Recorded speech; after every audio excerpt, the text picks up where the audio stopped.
Esta manhã, quando ouvia o pastor Eduardo Melo pregar, pus-me a pensar comigo mesmo, bem, se tivéssemos que combinar alguma coisa, de certeza absoluta que não acertaríamos tão bem o quanto houve muita coincidência nas palavras que o nosso pastor proferiu esta manhã. E como o pastor esta manhã pregou na primeira carta de Paulo aos Coríntios, esta noite gostaria de convidar os irmãos a continuarmos na mesma carta, mas desta vez avançando um pouco para o capítulo 13.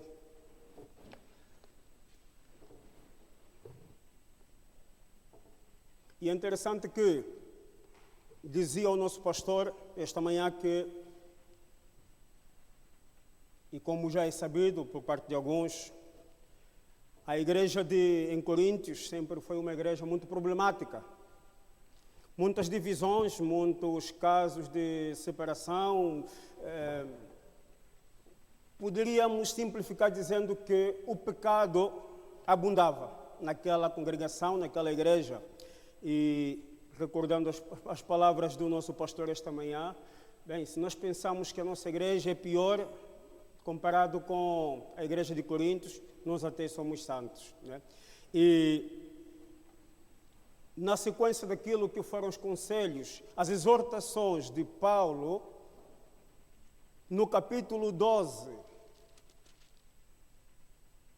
o nosso querido irmão Paulo fala sobre os dons espirituais, porque era uma congregação, era uma denominação, era uma igreja que valia-se daquilo que tinha, daquilo que possuía, não só, mas acima de tudo, sobre os dons, as qualidades que esta igreja possuía.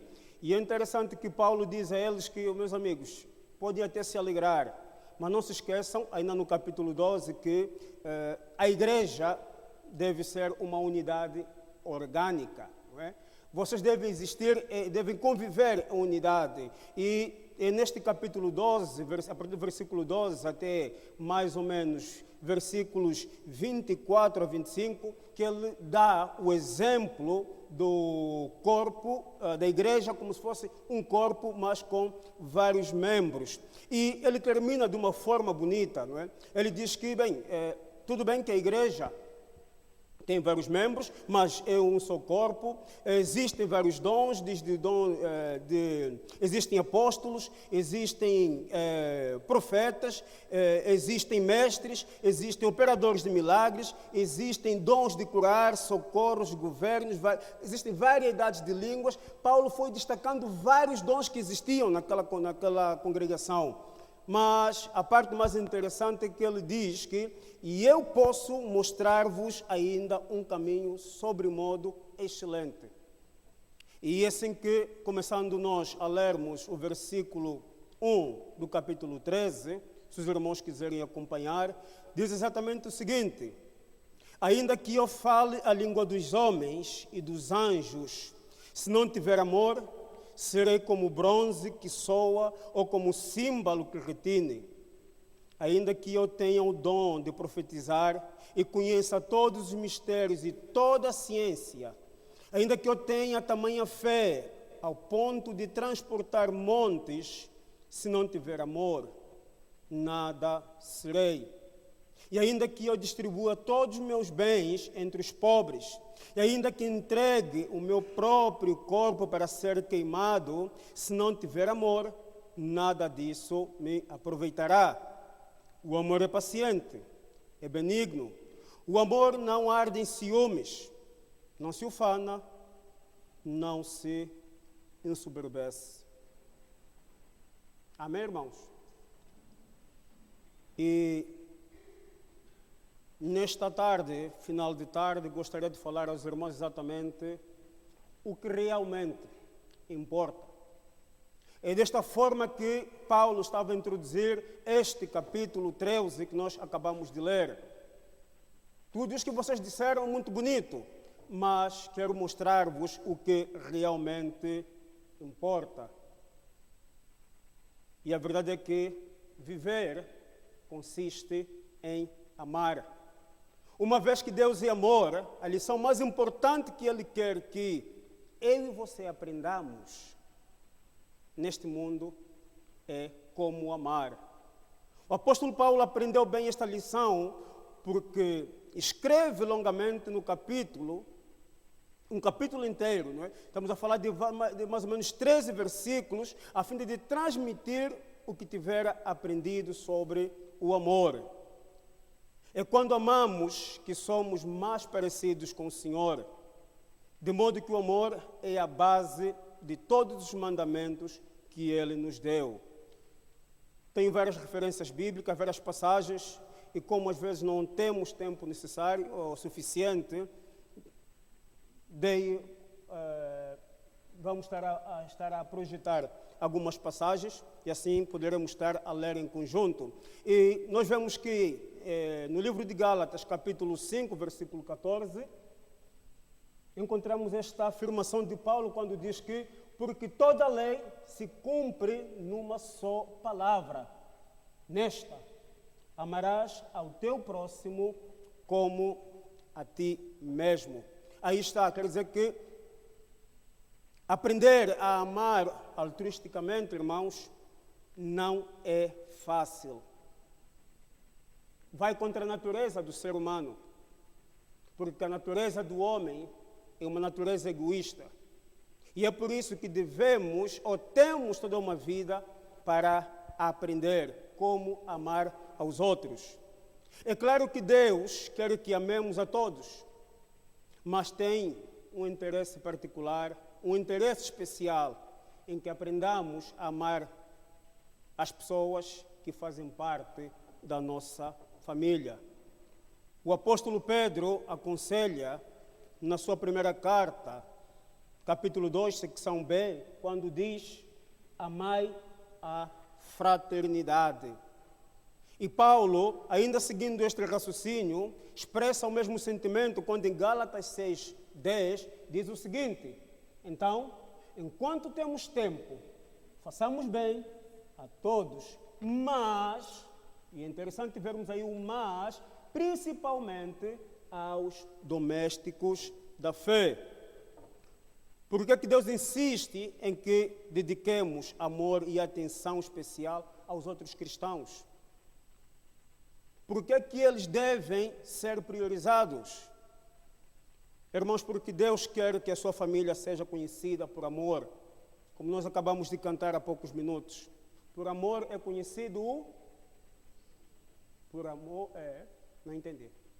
Por amor é conhecido o cristão. Amém. Não é? Aí está. Não é? Porque a sua família, Deus quer que a sua família seja conhecida por amor mais do que qualquer outra coisa.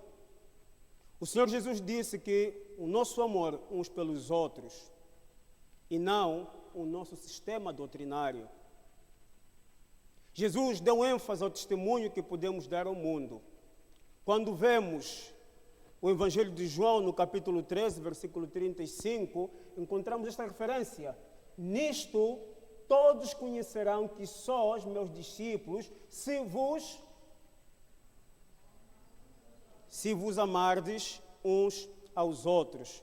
Irmãos, no céu desfrutaremos a convivência da família de Deus para sempre. Mas primeiro, temos um árduo trabalho neste mundo. Temos um árduo trabalho a realizar neste mundo, que nos servirá de preparação para uma eternidade de amor. Deus nos educa dando-nos responsabilidades familiares. E a principal é exatamente a prática de amar uns aos outros. É da verdade, da vontade de Deus que eu e você tenhamos um relacionamento íntimo e constante com outros fiéis, para que possamos desenvolver a capacidade de amar. O amor não pode ser aprendido se continuarmos a nos isolar. Precisamos de pessoas por perto. E essas pessoas às vezes podem ser irritantes, assim como eu sou. Essas pessoas são pessoas imperfeitas. Essas pessoas são aquelas pessoas até que às vezes causam tristezas e decepções. Mas ainda assim, são essas pessoas que Deus pôs ao meu lado, pôs ao teu lado, para que exercitássemos o amor. Por meio dessa união, irmãos, aprendemos 3 verdades importantes. E como eu digo sempre aos irmãos, tenho aprendido ao longo desses tempos todos que um bom batista, na sua pregação, deve ter pelo menos 3 pontos. E o primeiro ponto que eu gostaria de partilhar convosco é exatamente este de que o melhor exercício da vida é amar. Amar deve ser a nossa principal prioridade, nosso objetivo primordial, a nossa maior ambição. Amar, irmãos, não é uma parte boa da nossa vida. É a mais importante, porque se nós avançarmos na primeira carta de Paulo aos Coríntios, no capítulo 14, logo na primeira secção, versículo 1, nós encontramos este mandamento que diz: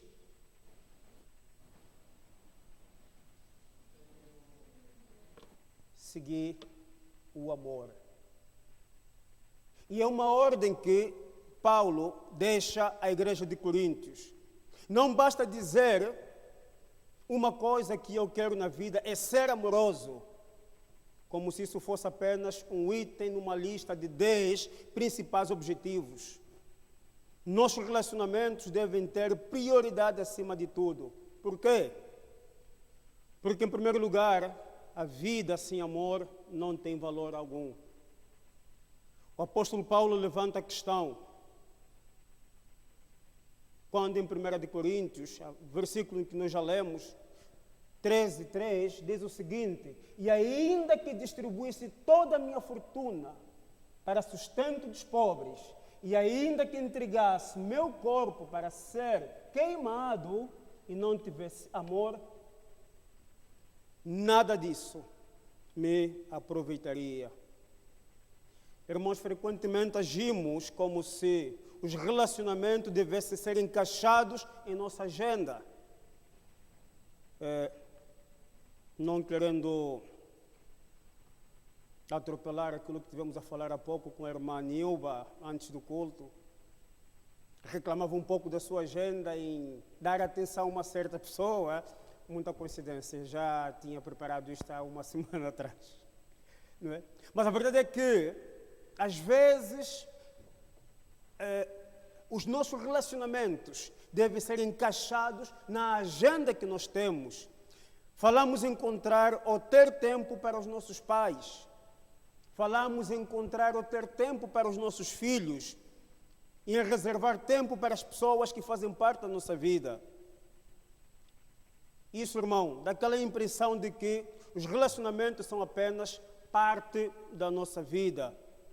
E no contexto de muitas outras tarefas.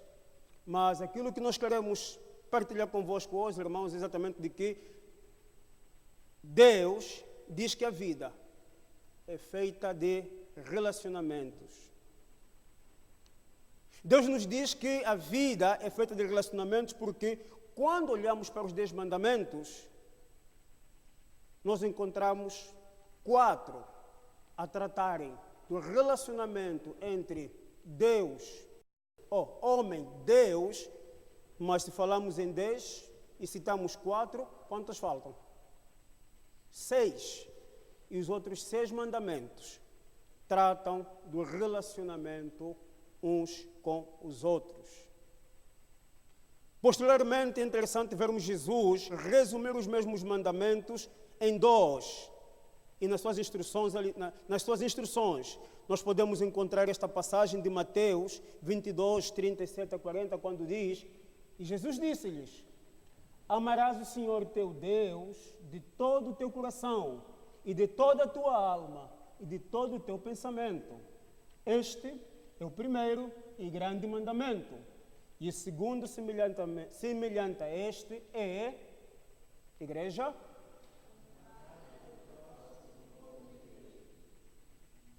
destes 2 mandamentos dependem. Irmãos, Jesus não disse que do primeiro mandamento ou do segundo mandamento, mas destes 2 mandamentos. Os relacionamentos e não as realizações ou aquisições materiais são os que mais importam na vida. Então, por que continuamos, irmãos, a menosprezar os nossos relacionamentos? Por que é que continuamos a ignorar, a dar menos tempo aos nossos relacionamentos? Quando a nossa agenda fica sobrecarregada, começamos a tratá-los de forma superficial, reduzindo o tempo, a atenção e a energia que os relacionamentos de amor exigem. O que mais importante para Deus é substituído pelo mais urgente. Infelizmente, os trabalhos, os negócios são inimigos dos relacionamentos. Preocupamos-nos em ganhar a vida, em concluir nossas tarefas, em pagar as contas e em cumprir metas como se isso fosse a razão principal da nossa vida. Mas não é. O objetivo da vida é aprender a amar a Deus e as pessoas. Vida sem amor é igual a zero. Por que o amor permanece para sempre? Ou por que os relacionamentos devem ser prioridades? Porque o amor permanece para sempre. Paulo, no final do capítulo 13, lemos a afirmação seguinte, de que agora, pois, permanece a fé, a esperança e o amor. Estes 3. Mas, espera aí, alguma coisa a mais. Não é? Mas o maior destes é o amor. O amor deixa um legado. A forma de você tratar outras pessoas e não sua riqueza ou suas proezas é a influência mais duradoura que se pode deixar neste mundo.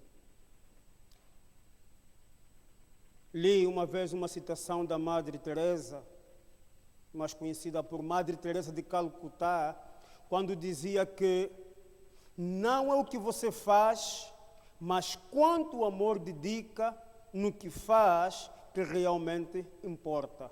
Repito, não é o que você faz, mas quanto amor dedica no que faz que realmente importa. Não é? Então, isso mostra-nos perfeitamente que o amor é o segredo de uma herança duradoura.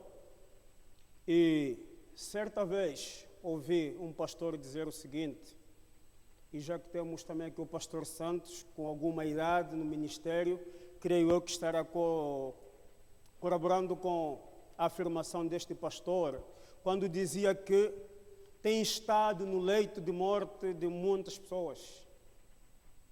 E quando elas se encontram já no limite da eternidade, porém, este pastor dizia que jamais ouviu alguma delas dizer: tragam os diplomas, ou tragam meus diplomas, ou quero olhar para elas uma vez mais, ou mostre-me os meus títulos, ou então traga-me as minhas medalhas, aqueles prêmios que fui ganhando ao longo da vida. Ou talvez tragam aquele relógio que a minha esposa ofereceu-me, ou o meu esposo ofereceu-me quando fizemos 50 ou 60 anos de casamento. Interessante é que o pastor diz que quando a vida aqui está no fim, não são objetos que as pessoas procuram, mas sim pessoas. São pessoas que nós desejamos ter à nossa volta, pessoas que amamos e com as quais mantemos relacionamentos. Irmãos, para dizer-vos que em nossos momentos finais, todos nós perceberemos que que são os relacionamentos que construem a vida. E ser sábio é aprender essa verdade o mais rapidamente possível. Não esperemos chegar no leito de morte para compreender que nada é mais importante. Porque seremos avaliados pelo amor que nós dedicamos. E esta é a terceira razão para tornar o aprendizado do amor objetivo de nossa vida, é que seremos avaliados com base nele na eternidade. Uma das formas pelas quais Deus mede nossa maturidade espiritual é pela qualidade de nosso relacionamento. No céu, Deus não dirá: irmão Soares, fala-me da tua carreira. Irmã Nilba, diz-me o teu percurso de advogada, como é que foi? Ou então, irmão Horácio, sim, quais são os teus passatempos? Conta-me um pouco mais dos teus passatempos. Não são essas perguntas que Deus nos fará quando chegarmos nos céus. Em vez disto, irmãos, irá rever exatamente a maneira que eu e você tratamos as pessoas, especialmente as necessitadas. Jesus, em Mateus 25, de 34 a 46, não temos esta citação ainda, é interessante vermos o exemplo, aquilo que Jesus diz aos seus discípulos sobre como a importância que nós temos em tratar os outros.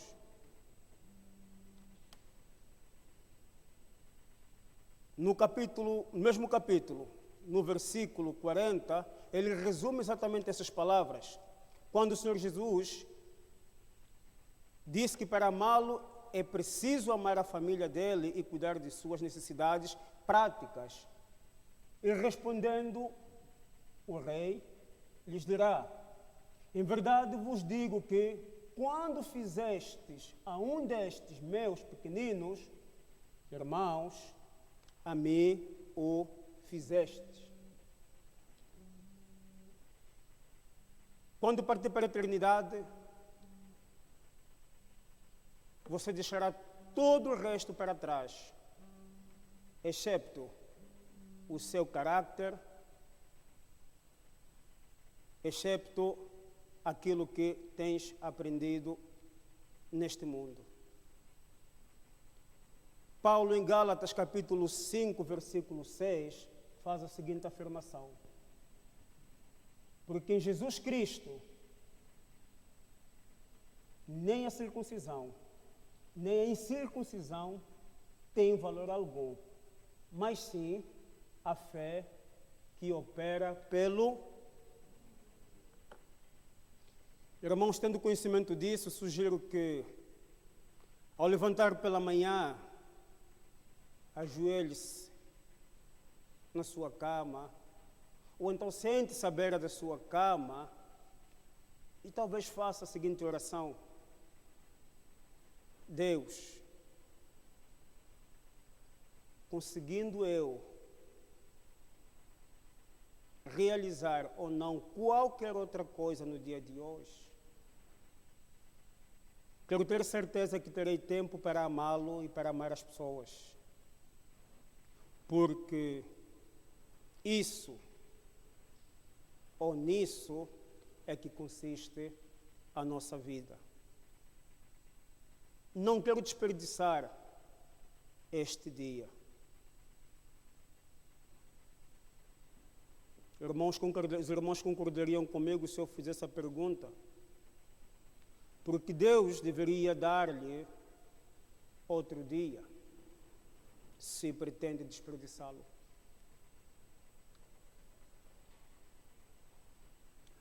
O segundo ponto do nosso tema, a melhor expressão de amor é tempo. A importância das coisas pode ser exatamente medida pelo tempo que estamos dispostos a investir nelas. Quanto maior o tempo dedicado a alguma coisa, mais você demonstra a importância e o valor que ela tem para você. Se quiser conhecer as prioridades de uma pessoa, Observe como utiliza o tempo. Irmão Soares, quanto tempo gasta a treinar os hinos que nós cantamos aqui nos cultos? Não precisa responder. Irmãos, o tempo é a sua dádiva mais importante. Pois você recebeu uma medida fixa dele. O irmão pode aumentar o seu dinheiro, mas jamais poderá aumentar o tempo que Deus estabeleceu para si neste mundo.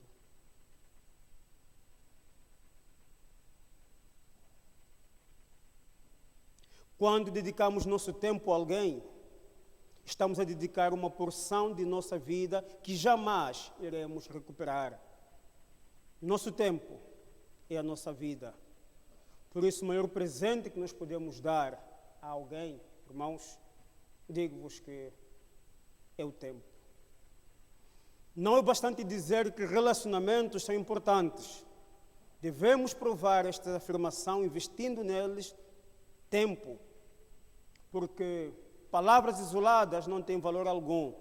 Por isso é que o o apóstolo João, conhecido como apóstolo do amor, escreveu na primeira epístola de João, capítulo 3, versículo 18, nós lemos: meus filhinhos, não amemos de palavras, nem de língua, mas por obra e em verdade. Rick Warren, no seu livro Uma Vida com Propósito, afirmou o seguinte: relacionamentos demandam tempo e esforço, e a melhor maneira de soletrar amor é tempo. Irmãos, a essência do amor não é o que pensamos, fazemos ou proporcionamos aos outros, mas quanto damos de nós mesmos. Os homens em particular, e eu, durante algum tempo, estive na mesma leva, com frequência não compreendem isto. E já ouvi alguns a reclamarem que não entendo a minha mulher, não entendo os meus filhos, dou-lhes tudo e mais alguma coisa que eles precisam. O que mais podem querer de mim? E é interessante, na semana passada, estando eu com a minha família, cansado de uma semana cansado a pensar naquilo que está para vir nas próximas horas, estariam para vir nas horas seguintes, na viagem longa que ainda teria que fazer para uma cidade e o meu regresso, na viagem de mais de 24 horas de um país para o outro. Chegando em casa, meu propósito era exatamente descansar. Mas o meu telemóvel não parava de tocar. Porque a minha esposa, que estava com os filhos num certo sítio qualquer, exigia que o irmão Blanchard, quer dizer, o irmão Blanchard para os irmãos, mas para ela, no irmão Blanchard, meu esposo, tu tens que estar presente. Por mais que eu explicasse o meu cansaço e tudo mais, ela, não é preciso de ti aqui. Não tive outra solução senão deixar o meu bom descanso, apanhar os transportes públicos, que não eram poucos, para ir ao encontro deles. E ao chegar, não só ela ficou feliz, mas acima de tudo os filhos também ficaram bastante felizes, não é? E sei que para os homens aqui presentes é um pouco difícil isto, não é? Mas a verdade é que eles querem não somente aquilo que nós damos, mas acima de tudo, querem exatamente você. Querem os olhos, querem os ouvidos, querem o tempo, querem a atenção, a presença, o interesse. Resumindo, querem o seu tempo com eles. E os mais desejados presentes de amor não são diamantes, rosas ou chocolates, é a atenção concentrada. O amor concentra-se tão atentamente na outra pessoa que acabamos por esquecer de nós mesmos.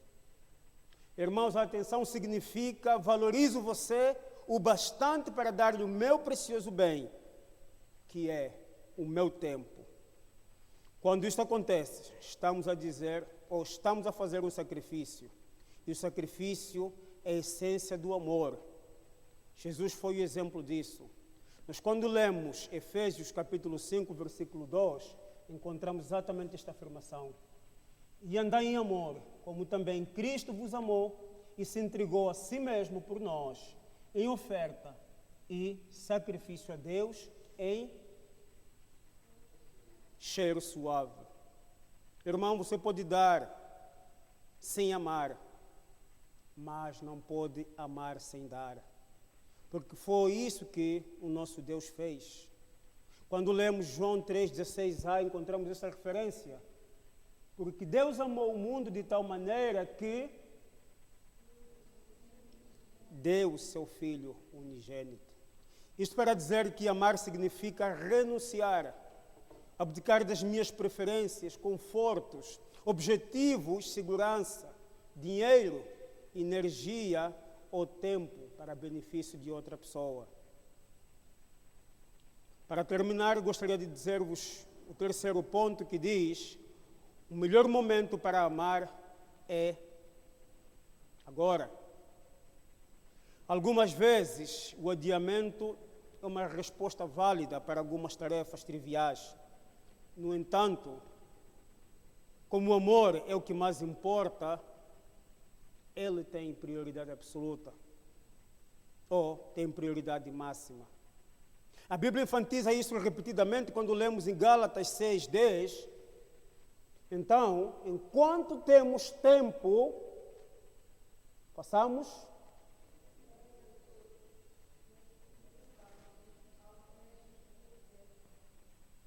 por isso, irmãos, aproveite cada oportunidade que surgir para fazer o bem. Voltando a ver Efésios 5,16, diz-nos: remendo o tempo, porquanto os dias são maus. E se formos em Provérbios, capítulo 3, 27 a 28, encontramos esta afirmação: não deixes de fazer bem a quem o merece, estando em tuas mãos a capacidade de fazê-lo. Não digas ao teu próximo, vai,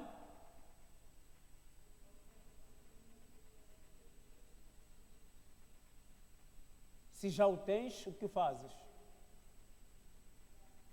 Dá. Porque é que o melhor momento para expressar o amor é agora? Irmãos, porque nós não sabemos o dia de amanhã. Porque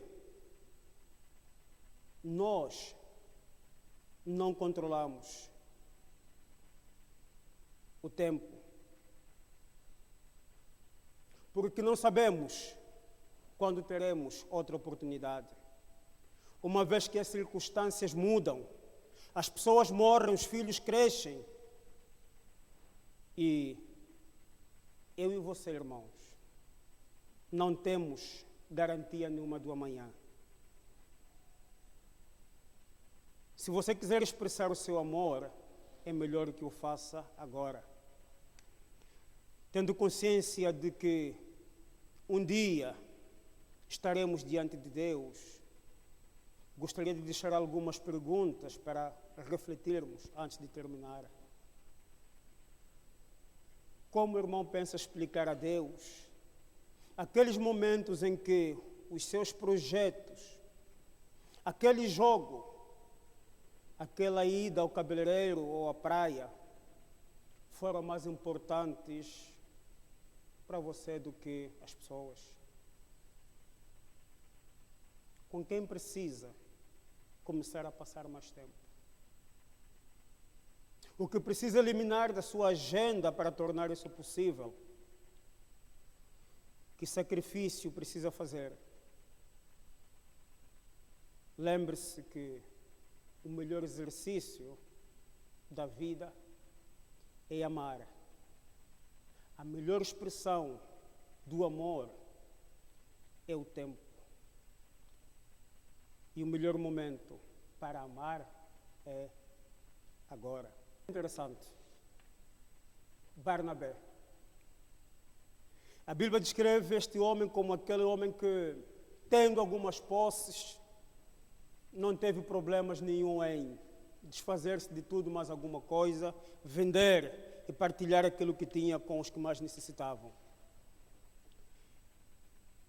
Barnabé foi aquele homem que, quando todo mundo desprezava Paulo, fugiam de Paulo, conhecido como Saulo, não teve problemas nenhum em abraçar e dizer: olha, ande comigo, que eu te aceito assim como tu és. Barnabé é aquela pessoa, que é aquele crente que, diz a Bíblia, quando em Antioquia precisaram de pastor de almas, pastor de homens, não disse que, em primeiro lugar, os meus negócios, a minha família ou qualquer coisa que seja. Predispôs-se e partiu para atender a igreja em Antioquia.